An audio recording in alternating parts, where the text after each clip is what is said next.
నమస్తే, welcome to mega debate. నేను సురేష్.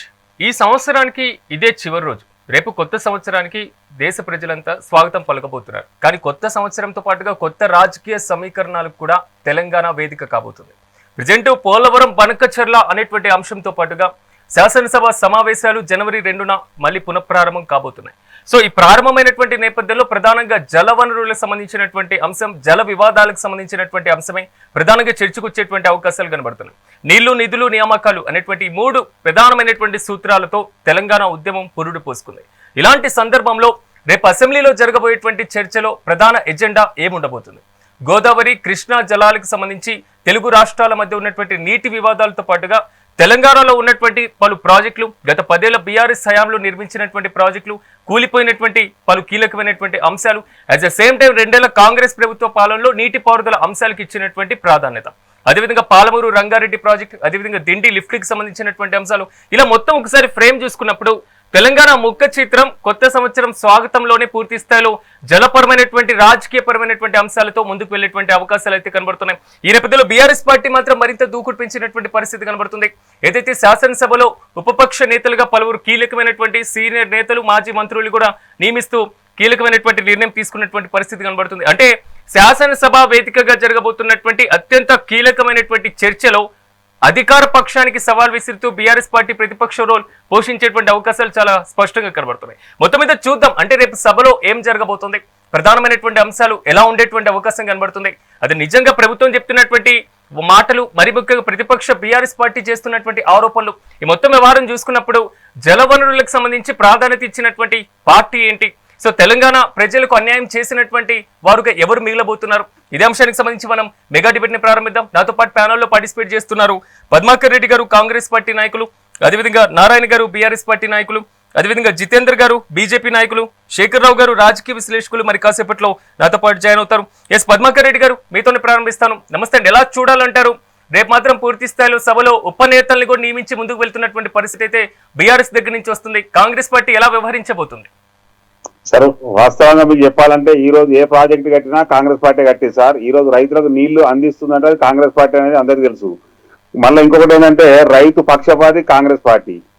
ఇప్పటి వరకు కూడా ఎన్ని ప్రాజెక్టు, నాగార్జున సాగర్ కావచ్చు, శ్రీరామ్ సాగర్ ప్రాజెక్టు కావచ్చు, జూరాల కావచ్చు, ఎత్తిపోతలు కావచ్చు, ఇట్లా చెప్పుకుంటా పోతా అంటే దిండి కావచ్చు, ప్రతి ప్రాజెక్టు కట్టింది కూడా కాంగ్రెస్ పార్టీ.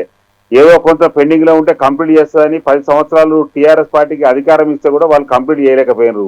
కాళేశ్వరం అనేది ఆ ప్రాజెక్టు మొదలు పెట్టిండ్రు, తర్వాత కట్టడం జరిగింది, కూడడం జరిగింది. అంటే గతంలో ఏదైతే నీటి లభ్యత ఎక్కడైతే ఉన్నదో అక్కడ మేడిగడ్డ కాడ కట్టకుండా వాళ్ళు వేరే కాడ కట్టింది కాబట్టి అది సఫలీకృతం కాలే, ఫెయిల్ అయిపోయింది సార్. రాబోయే కాలంలో ఇంకా పెండింగ్ ఉన్న ప్రాజెక్టులు కూడా మళ్ళా కాంగ్రెస్ పార్టీ ఈ 3 సార్లు కంప్లీట్ చేపించి మళ్ళా వాటర్ ఇస్తుంది. కానీ వారు చెప్తున్నటువంటి ప్రధానమైనటువంటి అంశాలు ఒకసారి చూసినప్పుడు పోలవరం బనకచర్లకు సంబంధించినటువంటి అంశం, కేంద్ర ప్రభుత్వం సిడబ్ల్యూసి గ్రీన్ సిగ్నల్ ఇచ్చినటువంటి అంశాలను, జీవోను కూడా చాలా స్పష్టంగా చూపిస్తూ మాజీ మంత్రి, మాజీ నీటిపారుదల శాఖ మంత్రి బహిరంగంగా చేసినటువంటి కామెంట్స్ మీద కాంగ్రెస్ పార్టీ ఎలాగే స్పందిస్తుంది? మరి 299 టీఎంసీలు నీళ్లు మనకు వదిలేసి మిగిలిన తీసుకుపోవాలనే ఉద్దేశంతో హరీష్ రావు గారు సంతకం పెట్టిందనేది జగమెరిగిన సత్యం. కాబట్టి మరొకసారి ఇప్పుడు ఏంటంటే ఆ 299 నీటి లభ్యత కాకుండా దాదాపు 600 టీఎంసీలు మనం ఉంచుకొని మిగిలిన ఏమైనా నీళ్ళు వాళ్ళకు ఇచ్చేటట్టు ఉండే కార్యక్రమాన్ని ఈరోజు రేవంత్ రెడ్డి గారు చేపట్టడం జరిగింది. కాబట్టి దాని గురించి ఇప్పుడు చర్చ జరుగుతోంది. అయినా కానీ పైన మనకు సరిపోయిన నీళ్లు వాడుకున్న తర్వాతనే మనం కిందికి వదులుతాం. అదేవిధంగా పోతిరెడ్డిపాడు కూడా ఇప్పుడు జగన్మోహన్ రెడ్డి ఉన్న అసెంబ్లీలో చెప్పిండు 40,000 టీఎంసీలు అవసరం ఉంటే 80,000 టీఎంసీల నీళ్లు తరలించుకోబోతున్నారని. ఇది కూడా మన టీఆర్ఎస్ పార్టీ హయాంలో ఈ 10 సంవత్సరాలనే వాళ్ళు ఆ పోతిరెడ్డిపాడు పొక్కను కూడా పెద్దగా చేసి తీసుకుపోవడం జరుగుతుందని కూడా ఈ విషయం మీకు మరొకసారి తెలియజేస్తా ఉన్నాను సార్. నారాయణ గారు ఏమంటారు? మొత్తం మీద కాంగ్రెస్ పార్టీ దగ్గర నుంచి వస్తున్నటువంటి వర్షన్ ఇది. మీరేమో పూర్తి స్థాయిలో ఎప్పుడో దీనికి సంబంధించి లేఖ రిలీజ్ చేయడం జరిగింది, జీవో ఇవ్వడం జరిగింది, కేంద్ర ప్రభుత్వం ఆదేశించడం జరిగింది అన్నటువంటి అంశాలు ప్రధానంగా ప్రస్తావిస్తున్నారు. ఒకటేసారి ఇప్పుడు మన దేశం స్వాతంత్రం వచ్చి 70 సంవత్సరాలు దాటింది.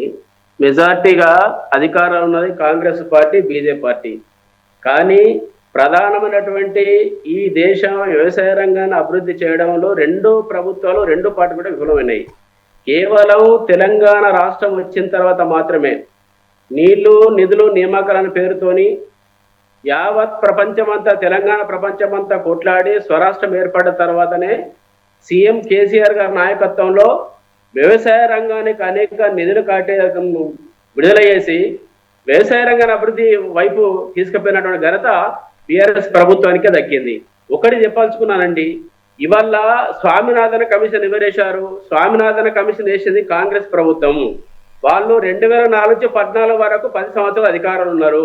2014 నుంచి ఇవాళ 26 అంటే 3 దఫాలుగా బీజేపీ అధికారంలో ఉంది. కానీ స్వామినాథన్ కమిషన్ ఇప్పుడు కూడా అమలు చేసిన దాఖలా లేవు. కేవలం స్వామినాథన్ కమిషన్ దాని యొక్క సిఫార్సులు అమలు చేసింది కేసీఆర్ ప్రభుత్వం. ఇవాళ రైతు బంధు కావచ్చు, రుణమాఫీ కావచ్చు, వ్యవసాయ రంగ అభివృద్ధి కోసం అనేక నిధులు తీసుకొచ్చి ఇవాళ వ్యవసాయ రంగాన్ని అభివృద్ధి చేసింది మేము. ఇవాళ కాళేశ్వరం ప్రాజెక్టు కూలింది అంటున్నారు. అంటే కేవలము ఒక్క పిల్లతో ఏర్పడినటువంటి చిన్న డ్యామేజ్ని దాన్ని పునర్నిర్మాణం చేసుకొని నీళ్ళని ఒడిసిపట్టి దాన్ని నీటి నిల్వ చేసి వ్యవసాయ రంగానికి నీళ్లు వదలకుండా అది కూలిపోయిందనే పేరుతోనే నీళ్లు నిలపకుండా, అంటే నీళ్లు నిలిస్తే ప్రజలు దీన్ని ఆహా కేసీఆర్ గారు కట్టినటువంటి ప్రాజెక్టు ఇది కరెక్ట్ అని చెప్పి అనుకుంటారని చెప్పి దాన్ని నీళ్లు వదిలేశారు. నీళ్లు వదిలేసి కాళేశ్వరం కూలిందనే పేరు నిబంధన పెడుతున్నది కరెక్ట్ కాదు. ఇప్పటికైనా ఇవాళ రేవంత్ రెడ్డి గారు వచ్చిన తర్వాత ఇలా ఆంధ్ర సీఎం అయినటువంటి చంద్రబాబు నాయుడుతో కుమ్మక్కై ఇలా నీటిని మొత్తం ఆంధ్ర ప్రాంతానికి మళ్లించే ప్రయత్నాలు జరుగుతూ ఉన్నాయి. కానీ వారు మాత్రం పోలవరం బనకచెర్ల అనేటువంటి అంశం మీరు ప్రధానంగా ప్రస్తావిస్తున్నారు కాబట్టి దాన్ని మేము అడ్డుకుంటున్నాం, ఇప్పటికీ పూర్తి స్థాయిలో న్యాయపరమైనటువంటి అంశాల పూర్వంగా కూడా మేము తీసుకొని వెళ్తాం అనేటువంటి ఇష్యూని ప్రధానంగా చెప్తుంది కాంగ్రెస్ ప్రభుత్వం. దాని మీద ఏమంటారు? ఒకటేసారి కాంగ్రెస్ ప్రభుత్వానికి చిత్తశుద్ధిగా అనుకుంటే, రేవంత్ రెడ్డి గారికి చిత్తశుద్ధి ఉంటే ఇవాళ కాళేశ్వరం ప్రాజెక్టు జాతీయ హోదా కల్పించాలని చెప్పి ఎందుకు అడగలేకపోతున్నారు? ఇవాళ కాళేశ్వరం ప్రాజెక్టు అది కొద్ది గొప్ప వచ్చినటువంటి చిన్న సమస్యలను పరిష్కారం చేసుకోకుండా ఇవాళ జాతీయ హోదా కల్పించాలని చెప్పి డిమాండ్ చేయకుండా, అడగకుండా కేవలం చంద్రబాబు గారు గురువు, ఈయన శిష్యుడు. ఆ గురువు చెప్పినట్టు శిష్యుడు ఇవాళ తెలంగాణ ప్రాంత నీటి లభ్యతంతా కూడా ఆంధ్ర ప్రాంతానికి తరలించేటువంటి ఒప్పందాలు జరుగుతున్నాయి. అక్కడ మోడీ గారు చంద్రబాబు చెప్పినట్టు విధంగా మోడీ గారు వినే ప్రయత్నం ఉన్నారు కాబట్టి, ఎందుకంటే ఆయన ప్రభుత్వం నిలవడానికి వీళ్ళ ఎంపీలు అవసరం కాబట్టి చంద్రబాబు గారు చెప్పినట్టు వినే పరిస్థితులు ఉన్నాడు కాబట్టి తెలంగాణకు మరొకసారి అన్యాయం జరిగే పరిస్థితులు ఏర్పడతా ఉన్నాయి.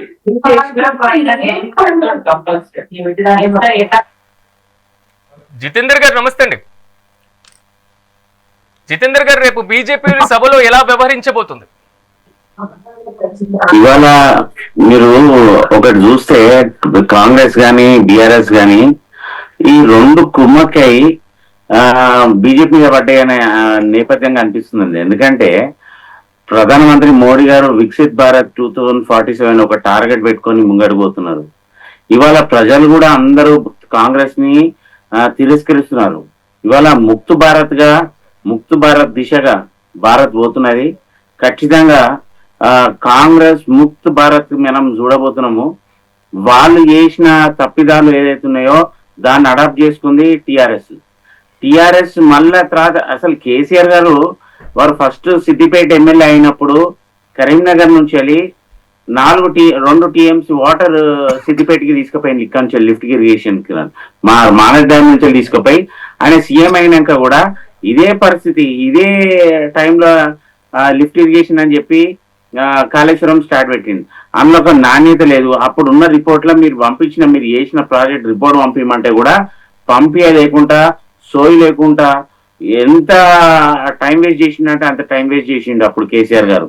ఇవాళ మీరు మాట్లాడుతున్నారు ఇవాళ 40,000 టీఎంసీ ఉంటే 80,000 టీఎంసీ తీసుకుపోతున్నారని ఇవన్నీ మాట్లాడుతుంటే కొంచెం కూడా ఇప్పుడు అసలు జరిగేది ఏంటిది, జరగబోయేది ఏంటి, తర్వాత ఏం జరుగుతుంది అనే కొంచెం కూడా అది లేకుండా ఇవాళ టిఆర్ఎస్ కాంగ్రెస్ ఒకటై వీళ్ళు బీజేపీని ఇక్కడ రానిస్తే రేపు వాళ్ళ పుట్టగతలు ఉండేయని చెప్పి కూడా వాళ్ళకి తెలుసు. అందుకని చెప్పి వాళ్ళిద్దరు ఒకటే ఇవాళ మన వీరున్నారు కవిత గారు కాళేశ్వరం అలిగేషన్ మీద చేసిండ్రు. ఎంత చేసిండ్రు? ఇలా హరీష్ రావు ఇంత చేసిండు, ఇంత స్కామ్ చేసిండు అని చెప్పి అంటే మరి కాంగ్రెస్ ఏం చేస్తుంది దాని మీద యాక్షన్ తీసుకోకుండా? ఆమె ఇచ్చిన ఫిర్యాదు మీదకెళ్ళి ఇమ్మీడియట్ గా కేసు నమోదు చేసి దాని మీద ఎంక్వైరీ చేస్తే అసలు ఏం జరుగుతుంది అనేది కూడా తెలుసుకునే ప్రయత్నం చేయాలి. కానీ ఇవాళ వాళ్ళ సొంత పార్టీ టిఆర్ఎస్ పార్టీ వాళ్ళ సొంత బిడ్డ వాళ్ళ ఫ్యామిలీలోకి వెళ్ళి మా ఫ్యామిలీలోకి వెళ్ళి ఒకరు ఇట్లా చేసిందంటే కూడా దాని మీద ఇంతవరకు ఎంక్వైరీ చేస్తలేదు కాంగ్రెస్. అంటే ఇది టిఆర్ఎస్ కాంగ్రెస్ ఆడుతున్న నాటకం కాదా అనేది నేను చెప్పదలుచుకున్నా. ఇవాళ ఉనికిని కాపాడుకునేందుకు టిఆర్ఎస్ శత విధాలుగా ట్రై చేస్తుంది, కానీ టిఆర్ఎస్ శకం ముగిసిందని చెప్పి కూడా నేను చెప్పదలుచుకున్నాను. ఇంతవరకు వారు కాళేశ్వరం ప్రాజెక్ట్ కి సంబంధించిన జాతీయ హోదా అంశం లేదు. బీజేపీ కేంద్రంలో ఉంది, అధికారంలో ఉంది. ఇప్పటికే దాదాపు ఒక 12 ఏళ్ల పాటు అధికారంలో కొనసాగుతున్న దీనికి అలసత్వం వహించింది, నిర్లక్ష్యం చేసింది అనేది మాత్రం ఇరువురు పార్టీలు చెప్తున్నటువంటి మాట. దాని మీద ఏమంటారు? అసలు వీళ్ళు ఫస్ట్ రిపోర్ట్ పంపించినప్పుడు టిఆర్ఎస్ గవర్నమెంట్ ఇక్కడ ఉన్నప్పుడు కాళేశ్వరం రిపోర్ట్ పంపించినందుకు వీళ్ళు 10 ఏళ్ల టైం ఎందుకు తీసుకున్నారు? ఆ దాన్ని వీళ్ళు చేసిన పొరపాటు ఏదైతున్నదో కాళేశ్వరం వాళ్ళు చేసుకున్న తప్పిదంకేనే వాళ్ళు చేసిన స్కామ్ బయటపడుతుంది అని చెప్పి ఇంటెన్షన్ గా వాళ్ళు ఇక్కడ నుంచే లెక్కలు పంపలేదు. బీజేపీని ఇరకాటంలో పెట్టేటువంటి అవకాశం లేదంటారు? బీజేపీలో ఇరకబట్టం పెట్టే అవసరం లేదు. బీజేపీ ఒక ట్రాన్స్పరెంట్ గా మీరు ఏం చేసిన ఇవాళ కరీంనగర్ చూస్తే స్మార్ట్ సిటీది ఒక ట్రాన్స్పరెంట్ గా ఒక 1000 కోట్ల ప్రాజెక్ట్ ని ఎంత ట్రాన్స్పరెంట్ గా ఎగ్జిక్యూట్ చేసింది.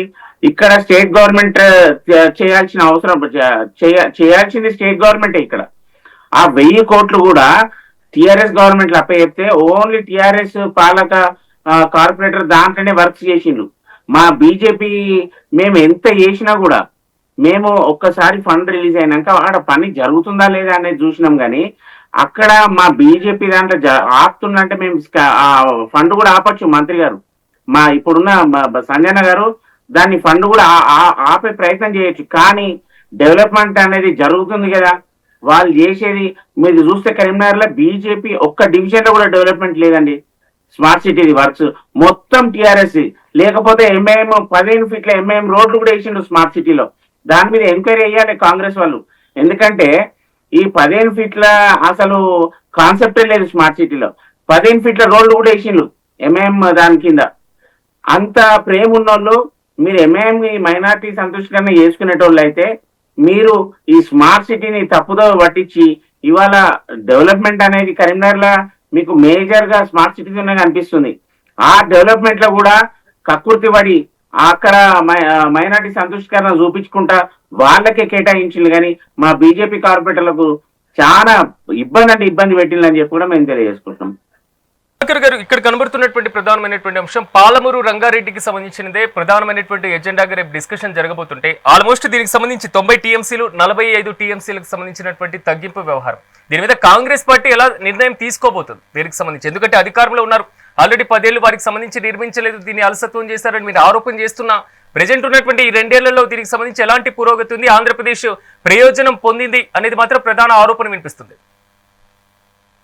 ఒకటి మాత్రం చెప్పగలుగుతాం సార్, చంద్రబాబు నాయుడు కాదు ఎవరు వచ్చి అడిగినా గానీ 45 టీఎంసీల కంటే కాంగ్రెస్ ప్రభుత్వం ఒక్క చుక్క కూడా వారికి ఎక్కువ నీరు ఇవ్వదు సార్. గతంలో ఏదైతే అగ్రిమెంట్ ఉందో దాని ప్రకారం కాంగ్రెస్ పార్టీ నడుచుకుంటుంది తప్ప ఏదో అంతకుముందు జగన్మోహన్ రెడ్డి ఉన్నాడు కదా అని కేసీఆర్ జగన్మోహన్ రెడ్డి ఇద్దరు కలిసి అక్కడికి పోయి రొయ్యల పులుసు ఇక్కడికి వచ్చి వారికి భోజనాలు పెట్టించి వారి సఖ్యతను బట్టి అప్పుడు వాళ్ళు టీఆర్ఎస్ వాళ్ళు నీళ్లు వదిలేరే తప్ప కాంగ్రెస్ పార్టీ ఈ రోజు కాదు రేపు కాదు రేవంత్ రెడ్డి అన్నట్టు చంద్రబాబు నాయుడు చెప్పినా మోడీ చెప్పినా ఎవరు చెప్పినా మేము తెలంగాణ ప్రజలకు అన్యాయం చేసేటువంటి అవకాశం ఎట్టి పరిస్థితుల్లో ఉండదు. ఎందుకంటే గతంలో కాంగ్రెస్ పార్టీ ఆంధ్రప్రదేశ్ లో నష్టపోతుందని తెలిసినా కానీ సోనియా గాంధీ గారు తెలంగాణ ఇవ్వడం జరిగింది. కాబట్టి ఖచ్చితంగా కాంగ్రెస్ పార్టీకి తెలంగాణ ప్రజలంటే ప్రేమ ఉన్నది, తెలంగాణ ప్రజల పట్ల నమ్మకం ఉన్నది, కాంగ్రెస్ పార్టీ పైన కూడా తెలంగాణ ప్రజలకు నమ్మకం ఉన్నది. కాబట్టి ఒక్క చుక్క కూడా మేము ఎటువంటి పరిస్థితుల్లో కూడా రేపు భవిష్యత్తులో పోలవరం కావచ్చు లేకపోతే బనకచెర్ల కావచ్చు ఏ ప్రాజెక్టు కట్టుకున్నా ఒక్క చుక్క నీరు కూడా మేము అదనంగా వారికి ఇవ్వము. అవసరం అనుకుంటే మేము సిడబ్ల్యూసి లో కొట్లాడతాం, అదేవిధంగా సుప్రీంకోర్టులో కూడా ఈ నీళ్ళ గురించి కొట్లాడి ఒక చుక్క ఇవ్వకుండా కూడా రేవంత్ రెడ్డి గారు కాపాడతారని కూడా ఈ సందర్భంగా మీకు తెలియజేస్తా ఉన్నాను. ఇంతకుముందు వారు చెప్తా ఉన్నారు ముఖ్యమంత్రుల స్థాయిలో సమావేశం జరిగినప్పుడు ఈ అంశాన్ని ప్రధాన ఎజెండాకి ఎందుకు తీసుకురాలేకపోయారు? మరి ఖచ్చితంగా రాబోయే కాలంలో ఆ తర్వాత ఖచ్చితంగా అది ఎజెండాగా తీసుకొస్తారు సార్. వారితో చర్చ జరుగుతుంది. రేపు అసెంబ్లీ సమావేశాలు 2వ తారీఖు నుంచి ఈ చర్చ అసెంబ్లీలో కూడా జరుగుతుంది. చర్చ జరిగిన తర్వాతనే ఆ అంశాన్ని తీసుకొని ఢిల్లీకి తీసుకుపోవడం జరుగుతూ ఉంటుంది. ఎందుకంటే ఫస్ట్ మన అసెంబ్లీలో చర్చ చేయించాలా, ఈ కేసీఆర్ ఏం చేసిండు, హరీష్ రావు ఏం చేసిండు, వారు ఎంత డబ్బులు దోసుకున్నారు, ఎంత డబ్బులు తిన్నారు, వీటన్ని రేపు చర్చ జరుగుతుంది. ఆ చర్చ మీదకి వెళ్ళి రాబోయే కాలంలో మేము నిర్ణయం తీసుకుంటామని కూడా ఈ సందర్భంగా మీకు తెలియజేస్తా ఉన్నాను సార్. కానీ పద్మాకర్ గారు ఇక్కడ కనబడుతున్నటువంటి అంశం, ఇక్కడ ప్రధానంగా బీఆర్ఎస్ దగ్గర నుంచి వస్తున్నటువంటి ఆరోపణ, ఇరువురు రాష్ట్రాల ముఖ్యమంత్రులు వెళ్లారు, కేంద్ర నీటిపారుదల శాఖ మంత్రితో భేటీ అయ్యారు. సో అపెక్స్ కౌన్సిల్ సమావేశం కాదన్నారు, కానీ పోలవరం బనకచర్ల ఇష్యూని లేదన్నారు. కానీ ఏపీ మంత్రి బయటికి వచ్చారు, పూర్తి స్థాయిలో దీని మీద ఒక కీలకమైనటువంటి నిర్ణయం తీసుకోబోతున్నాం, ఒక కమిటీ ఏర్పాటు చేయబోతున్నాం అనేటువంటి వ్యాఖ్యలు చేశారు. అసలు డిస్కషన్ కి వచ్చిందా, రాలేదా? మీరు ఇంత పెద్ద సమస్య అంటున్నారు, ఎందుకు తీసుకురాలేదు సార్? డిస్కషన్ అనేది రేపు అసెంబ్లీలో జరుగుతుంది సార్, 2వ తారీఖు నాడు. ఇది బయట చర్చ చేస్తే దాంతో వచ్చేది ఏముండదు. ఖచ్చితంగా ఈ యొక్క నిర్ణయం అనేది అసెంబ్లీలో తీసుకోవాలి, బిల్లు పాస్ చేసుకొని రేపు పొద్దున మనం సెంటర్లు పోయినట్టయితే దాని మీద నిలబడగలుగుతాం. ఈ రోజు మనం ఏది మాట్లాడితే ఆ మాట మీదకి వెళ్ళి మనం అక్కడ ఏం సాధించేది ఉండదు. ఏది పోలవరం ప్రాజెక్టు కావచ్చు, బనకచెర్ల కావచ్చు, లేదంటే రేపు ఇంకా కృష్ణా వాటర్ మీద కావచ్చు, ప్రతి దాని మీద కూడా ఇప్పుడు గోదావరి కృష్ణా బోర్డు ఉంది కదా, వాళ్ళకు మనకు సంబంధించి ఆ బోర్డు మీటింగ్ ఒక్కసారైనా కేసీఆర్ పోయిందా? ఇంకొకటి ఏం చెప్తున్నా అంటే, ఇంతకుముందు మన విజ్ఞానం చెప్పినట్టు వాస్తవంగా ఏంటంటే 10 సంవత్సరాల్లో ఒక్క ఎకరా కూడా కేసీఆర్ అన్నట్టు నీళ్ళు ఇవ్వలేదు. రైతు బంధు ఇచ్చింది అనేది అది ఎవరైనా ఒప్పుకుంటారు సార్, కానీ ఒక్క చుక్క నీరు అదనంగా ఇవ్వలేదు. వారికి ఒక్క ప్రాజెక్టు కడితే కూడా ఈరోజు ఎల్లంపల్లి నుంచే రంగసాగర్ కావచ్చు, మల్లన్న సాగర్ కావచ్చు, గుండ్లపోచమ్మ కావచ్చు, ఎక్కడికైనా మేమిచ్చిన నీరే పోతా ఉన్నది. మేము గతంలో చేసినటువంటి దాని మీదనే వ్యవసాయం అనేది నడుస్తా ఉంది. ఈరోజు ఒక్క ఎకరాకు నీళ్లు ఇవ్వకున్నా కానీ గతంలో కంటే కూడా ఈరోజు కాంగ్రెస్ పార్టీ వచ్చిన తర్వాత పంట అనేది మెరుగైంది అనేది కూడా మన విజయన గారికి తెలుసు. కాకపోతే ఏంటంటే ఈ 10 సంవత్సరాల టీఆర్ఎస్ మాత్రం చేసింది ఏం లేదు సార్. ఉన్న అప్పులు చేసిండ్రు, కాళేశ్వరం కట్టిండ్రు, కాళేశ్వరం అది కూలిపోయింది. దానిలో వారు ఇంతకుముందు చెప్తా ఉన్నాడు 4 పిల్లలు కూలినాయి అంటే, నడివిటి 4 పిల్లలు కూలితే నీళ్ళు ఎట్లా అవుతాయి సార్? ఇప్పుడు సెంట్రల్ కమిటీ వచ్చింది, దాని మీద నిర్ణయం తీసుకుంటా ఉంది. రేపు పొద్దున మళ్ళా దాన్ని కట్టేదానికి కూడా ఈరోజు రేవంత్ రెడ్డి గారు కూడా మళ్ళీ ముందరికి రావడం జరుగుతూ ఉంది. ఏది కూలినా కానీ దాన్ని రిపేర్ చేయాలి కావచ్చు, కానీ రిపేర్ చేస్తే ఏ విధంగా అయితే కూడా ఎల్ఎన్టీ వాళ్ళ మీద కూడా ఇప్పుడు షోకాజ్ నోటీస్ పంపించిన వాళ్ళతో కూడా నిర్ణయం తీసుకుంటారు. వాళ్ళు కూడా ఒక 20 సంవత్సరాల అగ్రిమెంట్ ఉంటుంది, ఏది కూలినా చేసేది. అటువంటిది వాళ్ళు డైరెక్ట్ చెప్తా ఉన్నాడు మేమేం చేయమని. ఇది ఏం అగ్రిమెంట్ సార్? ఒక రోడ్ వేస్తే కూడా 20 సంవత్సరాలు దాని మీద ఒక పద్ధతి ఉంటుంది. ఏదైనా ఖరాబ్ అయినా కానీ దానికి గ్యారంటీ ఉంటుంది. ఒక ఫ్యాన్ కొనుక్కున్నా, ఒక రిఫ్రిజిరేటర్ కొనుక్కున్నా ఒక 3 సంవత్సరాలు వారంటీ ఉంటుంది. ఆ కూలిన తెల్లారా మాకేం సంబంధం లేదని మెగా కృష్ణారెడ్డి గారు పోతున్నంటే వారికి మీరు చేసుకున్నటువంటి అగ్రిమెంట్ ఏందో, వాళ్ళకి ఇచ్చినటువంటి అగ్రిమెంట్ ఏందో అనేది కూడా రేపు పొద్దున అసెంబ్లీలో చర్చ జరుగుతుంది సార్. తప్పకుండా రాబోయే కాలంలో టీఆర్ఎస్ పార్టీ నారాయణ గారు చెప్పండి. నారాయణ గారు, రేపు చర్చకి అసెంబ్లీలో జరుగుతుంది. కాళేశ్వరం ప్రాజెక్టు, మరి ముఖ్యంగా మేడిగడ్డకు సంబంధించినటువంటి అంశం, తెలంగాణ రాష్ట్ర నీటిపారుదలకు సంబంధించినటువంటి ముఖ్య చిత్రం మొత్తం చర్చకి రాబోతుంది అంటున్నారు. సో బీఆర్ఎస్ పార్టీ సిద్ధంగా ఉందా? ఎలాంటి సమాధానాలు ఇవ్వబోతుంది? ఇప్పటికే కాళేశ్వరం ప్రాజెక్టు పైన పవర్ ప్రాజెక్టు పెట్టి క్లారిటీగా కేసీఆర్ గారు, హరీశ్రావు గారు ప్రకటించారు. దాంట్లో అవినీతి జరిగిందనేది అది శుద్ధ తప్పు. ఒకవేళ అవినీతి జరిగితే 40,000 కోట్ల నుంచి 1,15,000 కోట్లు ఉన్న వాళ్ళు 40,000 కోట్ల నుంచి 1,20,000 కోట్లు అవినీతి లేకుంటే ఉంటుంది సార్. అలా అవినీతి లేకపోతే సిమెంట్ వేరే వాళ్ళు బూడిద వేసి కట్టి కూడా కూలిపోయింది సార్. గిన్ని ప్రాజెక్ట్ కట్టింది కాంగ్రెస్ ఒక్క ప్రాజెక్ట్ తీసుకురాలేదు మీరు మహారాష్ట్రతోని అనుమతి ఇప్పటివరకు కూడా అనుమతులు తీసుకురాలేదు. ఎందుకు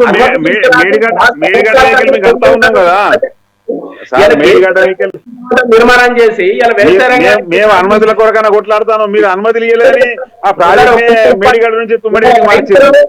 రైతులు పండించినటువంటి పంటను అమ్ముకోలేక ఇవాళ కేంద్ర ప్రభుత్వము మాది కాదని కేంద్ర సోయాబీన్ సార్ మా ఆదిలాబాద్ జిల్లాలోనే 10,000 సోయాబీన్ ఇవాళ రోడ్ల మీద పోసి వారాల తరబడి ఇలా మార్కెట్ లో పడిగాపులు కాస్తున్నారు రైతు. కేంద్ర ప్రభుత్వం ఏంటది? మాకు సంబంధం లేదు, రాష్ట్ర ప్రభుత్వం అంటే కొనుగోలు చేస్తుంటది. రాష్ట్ర ప్రభుత్వం ఏంటది? మాకు సంబంధం లేదు, కేంద్రం అంటది. ఇవాళ ఇద్దరు కలిసి కూడా ఇలా రైతు జీవితంలో ఆడుకుంటున్నారు. ఇలా ఆత్మహత్యలు పెరుగుతున్నాయి. మీరు చెప్పేది ఒకటి చెప్పండి, కొనుగోలు అనేది ఎవరు చేస్తారండి? కొనుగోలు అనేది అసెంబ్లీలో ఖచ్చితంగా కాంగ్రెస్ సమస్య పైన ఖచ్చితంగా బీఆర్ఎస్ పార్టీ చర్చిస్తుంది. ఇవాళ రైతు వ్యతిరేక విధానాలు అవలంబిస్తున్నటువంటి ఇవాళ గతంలో రేవంత్ రెడ్డి గారు అర్రాసు పాట పాడినట్టు ఏదో లక్కిలా ఇవాళ అధికారంలోకి వచ్చాడు. కొనుగోలు అనేది 10 సంవత్సరాల పోరాటం కాంగ్రెస్ పార్టీ అధికారంలో 10 సంవత్సరాలు కొట్లాడితేనే అధికారం వచ్చింది సార్. ఒక్క రోజు 2 రోజులు రాలేదు. అర్థమైందా? మీరు మీరు మీరు చెప్పేది సార్, తెలంగాణ కాంగ్రెస్ పార్టీ ఇచ్చింది కాదు, లేదు. తెచ్చుకున్న తెలంగాణ. కేసీఆర్ ఎక్కడ ఉన్నది సార్? విజయశాంతి ఎక్కడ ఉన్నది? బిల్లులు పెట్టారు. 369లో 369 మంది విద్యార్థులు బలిదానం చేసుకుంటే ఆనాడు అవునవును. తెలంగాణ ఎందుకు ఇవ్వలేదు? ఇవాళ 2014 వరకు మీరు అధికారంలో ఉన్నారు కదా, తెలంగాణ ఎందుకు ఇవ్వలేదు? ఇవాళ తెలంగాణ తప్పండి ప్రజలందరూ కొట్టారు తెచ్చిన తెలంగాణ మీరు లేదు. ఇచ్చినామని చెప్తుంది. ఏ సపర్ణ వర్ణవరం మరి ఇప్పుడు కొట్లాడు ఎందుకు రాదు సార్? ఇంకెన్నో రాష్ట్రాలు వచ్చేటివి ఉన్నాయి. 2001 ఎందుకు రాలేదు మరి? సపర్ణ వర్ణాలు కొట్లాడితే 2001 ఎందుకు రాలేదు అడుగుతా ఉన్నా. 2001 ఎందుకు రాలేదు? కాంగ్రెస్ పార్టీకి సావరేమో. లేదు లేదు, అవన్నీ మీరు మర్చిపోండి సార్. అవన్నీ మీరు మర్చిపోండి. సోనియా గాంధీ దయతోనే తెలంగాణ వచ్చిందని కేసీఆర్ చెప్పిండు అసెంబ్లీలో. నువ్వు దాని గురించి మాట్లాడేట్లా విజయనా? విజయనా ఓకే. సోనియా గాంధీకి నిర్ణయం వల్ల వచ్చిందని చెప్తాడు. కాదు తెలంగాణకు కాంగ్రెస్ పార్టీ అనుకూలం ఉంటే లేదు 1999లో రాజశేఖర రెడ్డి అనే వ్యక్తి 42 మంది ఎమ్మెల్యేలను సోనియా గాంధీ దగ్గర పంపించి తెలంగాణ కావాలని అడిగిండు. ఇదే హుషారుతనం చూసుకొని 2001లో అన్నకెళ్ళి వెళ్ళొచ్చి టీడీపీలోకి వెళ్ళొచ్చి టీఆర్ఎస్ పెట్టుకున్నాడు. టీఆర్ఎస్ ఏజెంట్ తెలంగాణ ఇనుంది, తెలంగాణ అని పేరు పెట్టుకున్నాడు. కాబట్టి మా సొంతలో కూడా తెలంగాణ కావాలని కాంగ్రెస్ పార్టీ కొట్లాడింది, బీజేపీ కొట్లాడింది. మీరు టీఆర్ఎస్ వాళ్ళు అందరం కలిసి కొట్లాడితేనే తెలంగాణ వచ్చింది. కానీ తెలంగాణ కొట్లాడిన వాళ్ళు అందరూ మీరున్నారు. మీరు ఫ్రంట్ పొజిషన్ లో ఉండొచ్చు, లేరని మేము అంటలేము. మీరున్నా, మేమున్నా, బీజేపీ ఉన్నా తెలంగాణ రావడానికి కారణం కాంగ్రెస్ పార్టీ. No problem. ఇప్పుడు వచ్చిన దాని గురించి వెళ్ళి కాదు సార్. లేదు మీరే అగ్గిపేట దొరకలే హరీష్ రావుకు. అగ్గిపేట దొరకలేదు సార్. కారణం హరీష్ రావు అగ్గిపేట దొరికినట్టు హరీష్ రావు చచ్చిపోయినట్టు.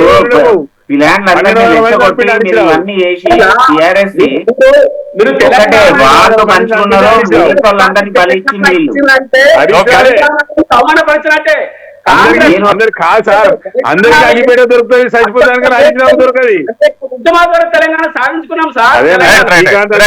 పద్మాకర్ గారు ఒక్క నిమిషం. నారాయణ గారు, మరోసారి నీటి అంశాలతో ఆంధ్రప్రదేశ్ తెలంగాణకి సంబంధించినటువంటి సెంటిమెంట్ ను, మరి ముఖ్యంగా తెలంగాణకు సంబంధించినటువంటి సెంటిమెంట్ బీఆర్ఎస్ పార్టీ తెర మీదకి తీసుకొస్తుంది అనేటువంటి ప్రధానమైనటువంటి ఆరోపణ కాంగ్రెస్ పార్టీ నుంచి వస్తుంది. ఏంటి వాస్తవమైనది? ఖచ్చితంగా సార్, తెలంగాణ నీటి వనరుల విషయంలో అన్యాయం జరిగితే బీఆర్ఎస్ పార్టీ ఒప్పుకునే పరిస్థితి లేదు. ఇవాళ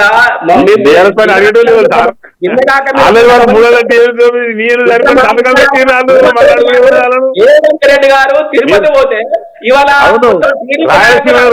రాయలసీమను నీళ్ళిచ్చి రత్నాలసీమ చెప్తున్నాడు. రాయలసీమకు నీళ్ళు బయటపడుతున్నది. ఖచ్చితంగా రాయలసీమకు నీళ్ళు ఇస్తున్నాడు ఎవరు? మహారాష్ట్రకు నీళ్ళు ఇస్తున్నాడు. ఎస్ఆర్ఎస్ నీళ్ళు వాడమని చెప్పింది ఎవరు? కేసీఆర్ కాదా? రాయలసీమకు నీళ్ళు ఇస్తున్నాడు కేసీఆర్ కాదా? అందరికి నీళ్ళు ఇస్తున్నాడే కేసీఆర్ సార్. అందుకే మనం ఓడగొట్టిరు, లేకపోతే ఓడగొట్టబోరు. ప్రాజెక్టులు కట్టుకుంటే నీటి సంబంధించిన బనకచెర్ల కావచ్చు, కాళేశ్వర ప్రాజెక్టు కానీ ఆ విషయాలన్నిటిపైన సుదీర్ఘమైనటువంటి చర్చ ఉంటుంది. కాంగ్రెస్ సమాధానం చెబుతుంది, దిమ్మ తిరిగే సమాధానం చెబుతుంది. ఖచ్చితంగా కేంద్ర ప్రభుత్వం పైన కూడా ఒత్తిడి చేసి తెలంగాణ నీటి వనరుల విషయంలో నష్టం జరగకుండా బీఆర్ఎస్ పాత్ర పోషిస్తూ ఉంది. మేము ఇయ్యం కదా, మీరు చెప్పేది మాకేం లేదు సార్. మేము తప్పకుండా ప్రజలకు ఏది కావాలో ఆ నిర్ణయం తీసుకుంటాం. మీ లెక్క 299 నీళ్ళకి సంతకం పెట్టుడు, లేదా మహారాష్ట్రకి ఇస్తున్నాడు, లేదా రాయలసీమకి ఇస్తున్నాడు, లేకపోతే పోలవరం పొక్క పెద్దగా చేసుకోమన్నాడు, లేకపోతే ఉన్నది కదా దాన్ని ఆ మహబూబ్ నగర్ ప్రాజెక్టు ఉంది కదా దాన్ని పెద్దగా చేసుకోమన్నాడు. అవన్నీ ఎవరు చేసుకుని అన్ని కేసీఆర్ చేసిండు సార్. ఖచ్చితంగా తెలంగాణ ప్రాంతంలో మిత్రమ తీవ్రమైన వ్యతిరేకత పెరుగుతుంది. నారాయణ గారు ఒక్క నిమిషం. జితేందర్ గారు, కేంద్ర ప్రభుత్వం ఆంధ్రప్రదేశ్ వైపు మొగ్గు చూపుతూ తెలంగాణకు అన్యాయం చేస్తుంది. బీజేపీ పార్టీ కూటమిలో అధికారంలో ఉన్నారు కాబట్టి పోలవరం బనకచెర్లకి ప్రాజెక్టులకు అనుమతి ఇస్తుంది అనేటువంటిది మాత్రం బీఆర్ఎస్ కాంగ్రెస్ నుంచి వస్తుంది. ఏంటి అనుమతి ఇస్తున్నట్లేదా? పూర్తి స్థాయిలో వచ్చినట్లేనా? ఇప్పుడు అంతకుముందు బీఆర్ఎస్ వైఖరి ఎట్లుండే అంటే ఆడ జగన్తో దోస్తీ చేసి అక్కడ చేసిన ప్రయత్నం మొత్తం కూడా జగన్ ని సంతృష్టి పెట్టి ఆ ఎలక్షన్ టైం వచ్చే వారికి అక్కడ ఉన్న పోలీసు వాళ్ళని పంపుతాడు జగన్. ఎలక్షన్ టైంలో ఎలక్షన్ రేపు అనగా పంపించిండు, పోలీసు వాళ్ళని పంపించి మాకు నీళ్లు కావాలని చెప్పి పోలీసు వాళ్ళని ఇక్కడికి రెచ్చగొట్టి పంపించి, ఇదంతా కుమ్మట్టు కాదు. ఇప్పుడు ఇవాళ బంగ్లాదేశ్ లో ఏదైతే జరుగుతుందో ఆ విధంగా రెచ్చగొట్టే ప్రయత్నం చేసింది బీఆర్ఎస్ ప్రభుత్వమే. అక్కడ జగన్ ఇద్దరు కలిసి ఒకరినొకరు రెచ్చగొట్టుకుంటే ఓట్లు దండుకోవచ్చు అనే ఫీలింగ్ తో ఇవాళ వాళ్ళు చేసిన అరాచకాలు అవన్నీ పబ్లిక్ ఎవరు మర్చిపోతలేరు. ఇవన్నీ చూసి కూడా కేసీఆర్ ఏదైనా కూడా బూటక మాటలు ఒక్కటి కూడా సరిగా లేవు ఈయన దగ్గర. ఈయన చేసేది ఏం లేదు తెలంగాణకు, వాళ్ళ ఫ్యామిలీ బాగుపడుతుంది తప్పించి ఇంకేం లేదని చెప్పి కూడా దాన్ని భావించి ఇవాళ కేసీఆర్ ని తెలంగాణ నుంచి తరిమి కొట్టింది ఇవాళ తెలంగాణ ప్రజలు. ఇవాళ 8 ఎంపీ సీట్లు కాంగ్రెస్ ఉన్న 8 బీజేపీ గెలిస్తే టిఆర్ఎస్ ఎన్ని గెలిచిందండి? ఒకటే 8 మంది ఎంపీలు బీజేపీకి ఉన్నారు, 8 మంది కాంగ్రెస్ కు ఎంపీలు ఉన్నారు. ఈ 16 మంది ఎంపీలు కలిసి తెలంగాణ రాష్ట్రానికి ఏం తెచ్చారు? బీజేపీ అనేది ఒక ట్రాన్స్పరెంట్ పార్టీ. మీరు ఇవాళ చెప్తే కాదు, మేము ఖచ్చితంగా మీరు ఇట్లా అప్పుడే రిపోర్ట్ ఇట్లా పంపించుంటే కాళేశ్వరం మీద, ఇప్పుడు పోలవరంకి ఎట్లయితే ఇచ్చిందో అప్పుడు ఖచ్చితంగా బీఆర్ఎస్ కి సపోర్ట్ చేసి కాళేశ్వరం కి పైసలు ఇస్తుండే. 2-3 సార్లు పంపేయండి అని చెప్తే దాన్ని నిర్లక్ష్యం వహించి పైసలు అసలు రాకుండా చేసింది ఎవరండి? మిత్రమా, మీరు అన్నట్టు ఇక్కడ బీఆర్ఎస్ కు ఎంపీ సీటు రాలే, కాంగ్రెస్ కి 8 ఉన్నాయి, బీజేపీకి 8 ఉన్నాయి. నీటి పట్ల విషయం కానీ ఆ తెలంగాణ ప్రాంత అభివృద్ధి విషయంలో కానీ ఇవో కాంగ్రెస్ ఎంపీ కానీ బీజేపీ ఎంపీ ఒక్కరు మాట్లాడే దాఖలు మీరు ఇవాళ ఏం జరుగుతుంది మీకు ఓక్కలేదు, ఏం జరుగుతుంది అభివృద్ధి అనేది మీకు అనిపిస్తలేదు. మీరు ఒకటే మీ స్వలాభం కోసము, మీ ఉనికి కోసము మీరు ఇష్టం వచ్చినట్టు మాట్లాడుతున్నారు. 8 మంది గెలిస్తే ఏం చేయలేదు, మీకు ఏం చేయలేదు, ఏం కనిపిస్తలేదు మీకు? బీజేపీ నుంచి మీకు డెవలప్మెంట్ అనేది కనిపిస్తలేదా? ఇవాళ 26 కిలోమీటర్ల రోజు. ఓకే జితేందర్ గారు, ఎంపీ స్థానాల గెలుపు ఓకే, పార్లమెంట్ లో నిలదీయడం ఓకే, ప్రశ్నించడం ఓకే, కొంతవరకు ఉన్నా కానీ ఆంధ్రప్రదేశ్ లో మీరు కూటమిలో ఉన్నారు. తెలంగాణలో ఉన్నటువంటి బీజేపీ నాయకులుగా పోలవరం బనకచెర్ల లేకపోతే పోలవరం నల్లమల్ల సాగర్ కి సంబంధించి మీ స్టాండ్ ఏంటి? పోలవరం స్టాండ్ అనేది వాళ్ళ ఒత్తిడి అనేది మేము బీజేపీ ఒత్తిడికి ఎప్పటికీ తలవంచది. ఇవాళ వారు ఇచ్చిన రిపోర్ట్ మేరకు వాళ్లకు జాతీయ హోదా ఎంతవరకు ఉండాలి, ఎంత ఉండాలి అనేది కూడా బీజేపీ చూడడం జరుగుతుంది. దాని విధంగా ముంగడికి పోయే ప్రయత్నం చేస్తారు బీజేపీ. కానీ ఇక్కడ బీఆర్ఎస్ వాళ్ళు ఏం మాట్లాడుతున్నారు? మేము చేసినప్పుడు కాళేశ్వరం చేసినప్పుడు మమ్మల్ని పట్టించుకోలేదు, ఇప్పుడు పోలవరంకి పైసలు ఇస్తున్నా అని చెప్పి అంటున్నారు. మీరు అప్పుడే గిట్లా రిపోర్ట్ పంపించేది ఉంటే ఇంతవరకు ఈ నౌకత్ రాబోతుండే కదా అని చెప్తున్నాం మేము. మిత్రమా, ఆడ మోడీ గారు ప్రభుత్వం ఉండే, ఇక్కడ చంద్రబాబు ఎంపీలు అవసరము, అక్కడ నితీష్ కుమార్ ఎంపీలు అవసరము. మీరు ఇవాళ అప్పుడు మీరు మీ దగ్గర చేతులు ఉన్నప్పుడు మీరు ఎందుకు చేయలేకపోయారు? టీఆర్ఎస్ ప్రభుత్వం అనేది అప్పుడు కేసీఆర్ ఓ రిపోర్ట్ ఇవ్వమన్నప్పుడు మీరు ఎందుకు ఇవ్వలేకపోయారు? మీకు అప్పుడు చేత కాలేదు కానీ ఇవాళ మాట్లాడుతున్న బీఆర్ఎస్ వాళ్ళు. ఇవాళ మీరు మీ చేతులు ఉన్నప్పుడు మీరు చేయి జార్చుకొని ఇవాళ మీరు మాట్లాడితే అది తప్పు ఒప్పు అయిపోతుందా? మీరు చేసేది కరెక్ట్ ఉండేది ఉంటే మీరు అప్పుడే ఇచ్చే రిపోర్టు. ఇవాళ ఇంజనీర్లు చెప్తున్నారు మేము ఇచ్చిన డిజైన్ ఒకటి, వీరు చేసిన డిజైన్ ఒకటి, మేము అప్పుడు అగ్రిమెంట్ చేయొద్దా? మరి ఎప్పుడైతే బ్రేకేజ్ అయిందో దానికి తగ్గట్టు ఇన్నేళ్ళు ఖచ్చితంగా సర్వీస్ చేయాలనేది మరి అప్పుడే మెగా కృష్ణ వాళ్ళతో చేపించి అది కాంట్రాక్టర్తో చేపించే ప్రయత్నం చేయాలి. ఈ ఎలక్షన్ ఇచ్చిన వారికి అది బ్రేకేజ్ ఉన్నదని చెప్పి కూడా మీరు ఎందుకు పోనీయలేదు? అక్కడ పోలీసు వాళ్ళని బందోబస్తు పెట్టించి మీరు ఎవరిని అంతకుముందు ఇక్కడ హైదరాబాద్ నుంచి బస్సులు పెట్టి కాళేశ్వరం చూపించిండ్రు. అక్కడ మీకు రిపేర్ వస్తుందని తెలిసినాక మీరు ఎందుకు పోనీయలేదు ఎవరిని? మీరు ఎందుకు అక్కడ బారిగేట్లు వేసి ఎవరిని ఒక్క మనిషిని ఒక్క పురుగును పోనీయాలి మీరు కాళేశ్వరం దగ్గరికి? అది మీ తప్పదేం కదా, అప్పుడు చూపెట్టండి ఏం డ్యామేజ్ అయింది అనేది. ఇవాళ కాంగ్రెస్ డ్యామేజ్ అయిందని నేను చెప్తే మీకు ఇవాళ నొప్పిలేస్తుంది. అవును అది కాంగ్రెస్ వాళ్ళు తప్పు చూపిస్తుందని. మీరు అప్పుడే ఇట్లా మీ ప్రభుత్వం ఉన్నప్పుడు మీరు ఒక్కసారి కూడా ఒక్క పురుగును కూడా పోనీయలేదు కాళేశ్వరం దగ్గరికి. ఎందుకు పోనీయలేదు మీరు? జితేందర్ గారు, నేను అడిగినటువంటి ప్రశ్న ఏంటంటే 2014లో విభజన చట్టంలో జాతీయ హోదా పోలవరంకి ఇవ్వడం, కేంద్ర ప్రభుత్వం నిధులు ఇవ్వడం, ఈ అంశం కాకుండా పోలవరం బనకచెర్ల ఇష్యూ ఏదైతే డిపిఆర్ రీసెంట్ గా వస్తుందో, ఆంధ్రప్రదేశ్ ప్రభుత్వం నుంచి కేంద్రానికి ప్రతిపాదనల రూపం వస్తుందో, తెలంగాణ అభ్యంతరం చెప్తుందో, దానికి సంబంధించినటువంటి అంశం తెలంగాణ అభ్యంతరం ఇవాళ కేంద్ర ప్రభుత్వం ఒకటే, అందరినీ ఒకటే లెవెల్ గా చూస్తున్నది. దీన్ని వీళ్ళకు వశపడక ఏదో బురద జల్లే ప్రయత్నం చేస్తుండ్రు. దాన్ని మళ్ళా వీళ్ళు చెప్పేది కాకుండా సరే మరి దీన్ని కాంగ్రెస్ ని ఒప్పుకోమని చెప్పండి. అవును వాళ్ళు చేసిన తప్పు, అప్పుడు వాళ్ళు చేసిండ్రు, వాళ్ళు చేసిన దాంట్లో మిస్టేక్ ఉంది, అందుకే బీజేపీ సపోర్ట్ చేయలేదు వాళ్ళ ఆ టైంలో అనేది. అది కాకుండా బీజేపీ ఇష్టపూర్వకంగా చేస్తుంది అనేది చెప్పమని చెప్పండి. కాంగ్రెస్ వాళ్ళు ఒప్పుకోరు. ఇవాళ బీఆర్ఎస్ వాళ్ళు ఒక్కరే దీన్ని వ్యతిరేకిస్తున్నారు. వాళ్ళకి ఏంటంటే మేము చేసినప్పుడు కాళేశ్వరం మాకు ఎందుకు సపోర్ట్ చేయలేదనే విషయం తప్పించి ఇంకా ఏ విషయం ఇక్కడ లేదండి. మొత్తం ఇండియాని ఒకటే తీరుగా చూసేది బీజేపీ. ఇవాళ పోలవరంకి అవసరం ఉంది కాబట్టి అమౌంట్ ఇస్తున్నారు అక్కడ. రేపు మీ కాళేశ్వరం ఇట్లా కరెక్ట్ ఉండేది ఉంటే ఖచ్చితంగా కాళేశ్వరంకి పెట్టే ప్రయత్నం చేస్తుండే బీజేపీ కూడా. ఓకే, ఎస్ పద్మాకర్ గారు అబ్జెక్షన్ ఉందా? ఎందుకంటే కాంగ్రెస్ పార్టీ దానికి సంబంధించి ముందు నుంచి వెళ్తుంది, కేంద్రానికి మాత్రం న్యాయపరమైనటువంటి అడ్డంకుల ద్వారా మేము అడ్డుకుంటాం ఈ ప్రాజెక్ట్ అంటున్నారు. సో బీజేపీ వర్షన్ అలా ఉంది. అయితే వాస్తవంగా ఏంటంటే ఇక్కడ ఇంట్లో బీజేపీ ప్రమేయం ఈ పక్క ఏముండదు ఆ పక్క ఏముండదు సార్. వాస్తవంగా ఏంటంటే చంద్రబాబు నాయుడు ఆ పోలవరం కంప్లీట్ కావాలని ఇప్పటికే దాదాపు 60,000 కోట్లు ఏమో తీసుకొచ్చిండు నేషనల్ నుండి. మనకు కూడా జాతీయ ప్రాజెక్ట్ వస్తే నేను అనుకుంటా ఉన్న కాళేశ్వరం ప్రాజెక్ట్ కూడా డబ్బులు వచ్చేది, కానీ ఇది నేషనల్ ప్రాజెక్ట్ కాలేదు కాబట్టి మన స్టేట్ నుంచి డబ్బులు పెట్టుకోవాల్సిన పరిస్థితి వచ్చింది. ఇంకోటి ఏంటంటే కేసీఆర్ మాకు మోడీ ఇచ్చేది, మా దగ్గర అడవుల పైసలు ఉన్నాయి, మాది ధనిక రాష్ట్రం, నువ్వు ఇచ్చేది అనే ఉద్దేశంతో అప్పుడు ఆ ప్రాజెక్ట్ కట్టడం జరిగింది.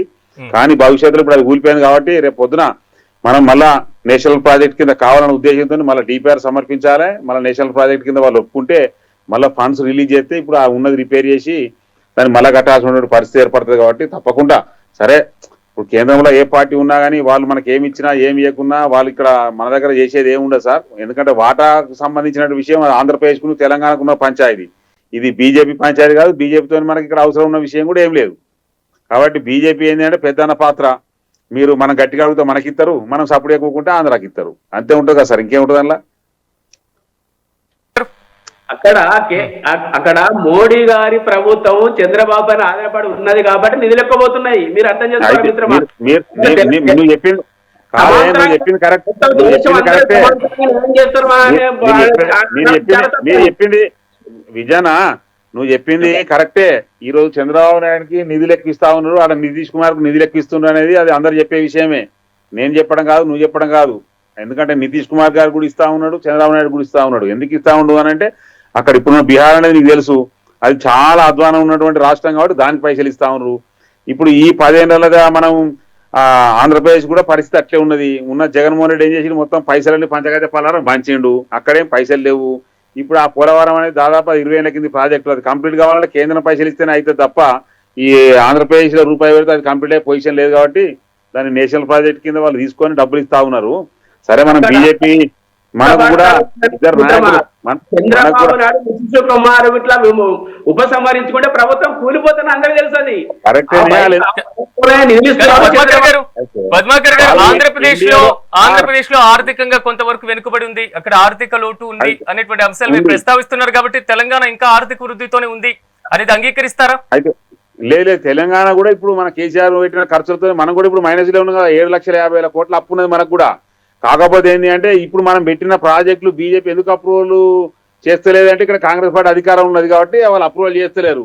రెండోది ఏంటి అంటే ఇప్పుడు గత 10 సంవత్సరాలు మీరు ఒక్కటి చెప్పండి, మీరు పెట్టిన రిపోర్ట్ మీరు ఏదైనా పెట్టండి, దాని మీదకి వెళ్ళి ఖచ్చితంగా కూడా ఆడ కాంగ్రెస్ ఉందా లేకపోతే ఇంకేది ఉన్నా చూడదు బీజేపీ. మీకు అక్కడ నిధులు ఖచ్చితంగా అవసరం అని అంటే అప్పుడు ఖచ్చితంగా విడుదల చేసే ప్రయత్నం ఖచ్చితంగా బీజేపీ చేస్తుంది. ఇవాళ 15th ఫైనాన్స్ కమిషన్ పైసలు ఆగిపోతాయి అనే నేపథ్యంలో ఇవాళ ఎలక్షన్ పెట్టింది కాంగ్రెస్. లేకపోతే మీకు కాంగ్రెస్ మీరు 15th ఫైనాన్స్ ఇట్లా మేము ఆపుతామని బెదిరిస్తేనే కదా మీరు పెట్టింది ఎలక్షన్, లేకపోతే మీరు ఇష్టరాజ్యంగా నడుపుతుండే. అట్లేం లేదు, ఇష్టరాజ్యం ఎందుకు నడుపుతాము, సర్పంచ్ ఎలక్షన్ పెట్టాల్సిందే. కానీ 42% రిజర్వేషన్ తో కొట్లాడుతున్నాం కాబట్టి రిజర్వేషన్ అనేది ఒక చూపు వట్టిగా ఒక ఎందుకంటే మీరు బీసీ గుణగణన చేసినప్పుడు క్రిస్టియన్లు ఎంతమంది ఉన్నారండి మన తెలంగాణలో? అందులో ఒక్కటన్నా ఉన్నదా మన క్రిస్టియన్లు ఎంతమంది పాపులేషన్ అనేది ఎక్కడైనా మీరు రాసిందా? Christian population చూపించిందా?